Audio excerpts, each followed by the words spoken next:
Friend, तो group D exam में current affair कैसा आ रहा है आज आप लोग के बीच लेकर उपस्थित है। तो इस वीडियो को भी आप लोग को पूरा जरूर देखना है। इसमें आप लोग को 30 प्रश्न मिलेगा जो VVI इम्पोर्टेंट है। आगे भी ऐसा प्रश्न आप लोग को देखने को मिल सकता है। तो शुरू है आज का वीडियो। तो पहला प्रश्न आप लोग के बीच है, ग्लोबल पीस इंडेक्स 2025 में भारत किस स्थान पर रहा है। ग्लोबल पीस इंडेक्स 2025 में भारत किस स्थान पर रहा है। देखिए, पीस यानी शांति इंडेक्स के क्षेत्र में भारत जो है 115वां स्थान पर रहा है। सारा प्रश्न इम्पोर्टेंट है। ग्लोबल पीस इंडेक्स 2025 में प्रथम स्थान पर कौन सा देश रहा है। ग्लोबल पीस इंडेक्स 2025 में प्रथम स्थान पर कौन सा देश रहा है। तो ये होगा आइसलैंड। आइसलैंड देश प्रथम स्थान पर रहा है। GPI 2025 में सबसे अशांत देश कौन रहा है। GPI 25 में सबसे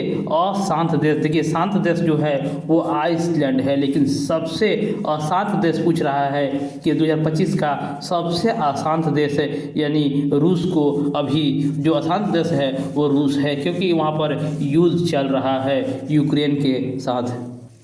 छात्रों की आवाजाही के लिए न्यू यू स्पेशल बस सेवा किसने शुरू की है। छात्रों की आवाजाही के लिए न्यू यू स्पेशल बस सेवा किसने शुरू किया है। उत्तर प्रदेश, दिल्ली, महाराष्ट्र और तमिलनाडु। तो न्यू यू स्पेशल बस छात्रों के लिए दिल्ली सरकार ने शुरू किया है। और दिल्ली का अभी वर्तमान मुख्यमंत्री कौन है, कमेंट बॉक्स में जरूर कमेंट कर दीजिएगा। नेक्स्ट क्वेश्चन है, रैमन मैग्सेसे पुरस्कार 2025 जीतने वाला पहली भारतीय संस्था कौन बनी है। देखिए, रैमन मैग्सेसे पुरस्कार 2025 जीतने वाला पहला भारतीय संस्था जो है एजुकेट गर्ल जो है वो पहली संस्था बनी है जो रैमन मैग्सेसे पुरस्कार जीती है। भारत का सबसे बड़ा रक्षा उपकरण निर्माण इकाई का लोकार्पण कहाँ किया गया है। भारत का सबसे बड़ा रक्षा उपकरण निर्माण इकाई का लोकार्पण कहाँ किया गया है। तो गौतम बुद्ध नगर में सबसे बड़ा रक्षा उपकरण निर्माण का लोकार्पण किया गया है। और गौतम बुद्ध नगर जो है वो उत्तर प्रदेश में है। नए महालेखा नियंत्रक यानी कैग कौन बने हैं। तो ये भी VVI इम्पोर्टेंट है। अभी नए महालेखा नियंत्रक जो हैं वो TCA कल्याणी कैग बने हैं। BWF विश्व चैंपियनशिप 2025 में 2 बार कांस्य जीतने वाला पुरुष युगल जोड़ी कौन सा है। देखिए, BWF विश्व चैंपियनशिप जो हुआ उसमें 2 बार कांस्य जीतने वाला युगल जोड़ी कौन सा बना है। तो सात्विक और चिराग जो हैं वो 2 बार कांस्य जीतने वाला पुरुष युगल बने हैं। मत्स्य शक्ति परियोजना कहाँ शुरू की गई है। मत्स्य शक्ति परियोजना जो है केरल के तुरानंदनपुरा में मत्स्य शक्ति परियोजना शुरू किया गया है। पिछड़े वर्गों के लिए 42% आरक्षण विधेयक किस राज्य ने पारित किया है। पिछड़े वर्ग के लिए 42% आरक्षण विधेयक जो है वो तेलंगाना राज्य ने पारित किया है। भगवान राम की 51 फीट का प्रतिमा का अनावरण किस देश में किया गया है। भगवान राम की 51 फीट का प्रतिमा का अनावरण किस देश में किया गया है। तो कनाडा देश में भगवान राम की 51 फीट की प्रतिमा का अनावरण किया गया है। कनाडा में भारत के नए उच्च आयुक्त कौन बने हैं। कनाडा में भारत के नए उच्च आयुक्त कौन बने हैं। तो दिनेश के पटनायक कनाडा में भारत के नए उच्च आयुक्त बने हैं। भारत में कनाडा के नए उच्चायुक्त कौन बने हैं। भारत में कनाडा के नए उच्चायुक्त कौन बने हैं। तो क्रिस्टोफर कुटर जो हैं वो भारत में कनाडा के नए उच्चायुक्त बने हैं। राष्ट्रीय खेल दिवस 2025 कब मनाया गया। राष्ट्रीय खेल दिवस 2025 कब मनाया जाता है। तो देखिए, मेजर ध्यानचंद के जन्म दिवस पर राष्ट्रीय खेल दिवस 29 अगस्त को मनाया जाता है। राष्ट्रीय खेल दिवस 2025 का थीम क्या रहा। राष्ट्रीय खेल दिवस 2025 का थीम क्या रहा। तो शांतिपूर्ण एवं समाजसेवी समाज का बढ़ावा देने में खेल राष्ट्रीय खेल का थीम था। राष्ट्रीय खेल दिवस से 25 का नारा क्या रहा। देखिए ये भी VVI इम्पोर्टेंट है, सारा प्रश्न इम्पोर्टेंट है। राष्ट्रीय खेल दिवस 2025 का नारा क्या रहा। 1 घंटा खेल के मैदान में, 1 घंटा खेल के मैदान में राष्ट्रीय खेल दिवस का नारा रहा। ACO 25वां शिखर सम्मेलन कहाँ हुआ। ACO का 25वां शिखर सम्मेलन कहाँ हुआ। तो चीन के तंजिन शहर में ACO का 25वां शिखर सम्मेलन आयोजित हुआ।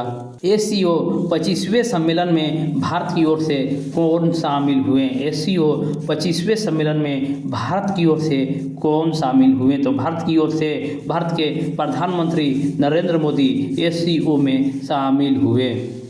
AQLI वायु गुणवत्ता जीवन सूचकांक रिपोर्ट 2025 के अनुसार सबसे प्रदूषित शहर कौन रहा। सबसे प्रदूषित शहर देखिए वायु गुणवत्ता जीवन सूचकांक के 2025 में सबसे प्रदूषित शहर जो है वो दिल्ली रहा।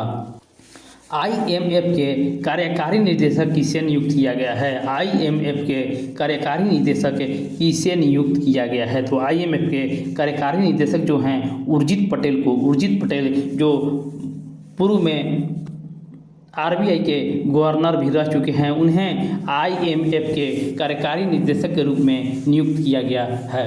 भारत की पहली स्वदेशी शिप विक्रम 3201 कहाँ लॉन्च किया गया है। देखिए विक्रम 3201 ये भी VVI इम्पोर्टेंट है। भारत का पहला स्वदेशी शिप विक्रम 3201 जो है वो नई दिल्ली में लॉन्च हुआ है।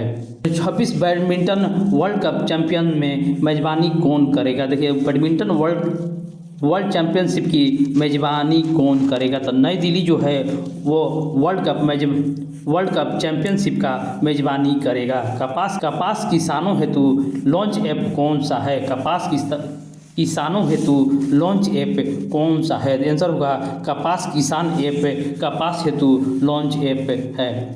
राष्ट्रीय वन्यजीव दिवस 2025 कब मनाया गया। राष्ट्रीय वन्यजीव दिवस 2025 कब मनाया गया है। तो 4 सितंबर को राष्ट्रीय वन्यजीव दिवस मनाया गया है। राष्ट्रीय वन्यजीव दिवस 2025 का थीम क्या रहा है। तो देखिए ये भी थीम भी आ रहा है एग्जाम में। राष्ट्रीय वन्यजीव दिवस 2025 का थीम क्या रहा है। तो लुप्त प्राय जानवरों की रक्षा व सतत जीवन राष्ट्रीय वन्यजीव दिवस का थीम रहा। सैन्य अभ्यास मैत्री 14 किन देशों के बीच हुआ। देखिए मैत्री 14 जो है वो किन देशों के बीच सैन्य अभ्यास हुआ है। तो सैन्य अभ्यास भारत और थाईलैंड के बीच मैत्री 14 अभ्यास हुआ। मैत्री 14 कहाँ आयोजित हुआ। मैत्री 14 जो सैन्य अभ्यास हुआ भारत और थाईलैंड में वो उमरोई मेघालय में आयोजित हुआ। 20वां वैश्विक स्थिति शिखर सम्मेलन कहाँ हुआ। 20वां वैश्विक स्थिरता शिखर सम्मेलन कहाँ हुआ। तो ये नई दिल्ली में 20वां वैश्विक स्थिरता शिखर सम्मेलन हुआ। 20वें वैश्विक स्थिरता शिखर सम्मेलन का थीम क्या है। तो देखिए ये होगा स्थिरता व परिकल्पना, लचीला पुनर्नियोजन, जिम्मेदारी। शिक्षक दिवस 2025 कब मनाया गया। शिक्षक दिवस 2025 कब मनाया गया। तो शिक्षक दिवस 2025 5 सितंबर को मनाया जाता है। और किसके जन्म दिवस पर मनाया जाता है इसका जवाब कमेंट बॉक्स में आप लोग जरूर दीजिएगा। तो फ्रेंड इसको आप लोग को लाइक करना है, शेयर करना है और चैनल को भी सब्सक्राइब कर लेना है। तो मिलते हैं नेक्स्ट वीडियो में। धन्यवाद।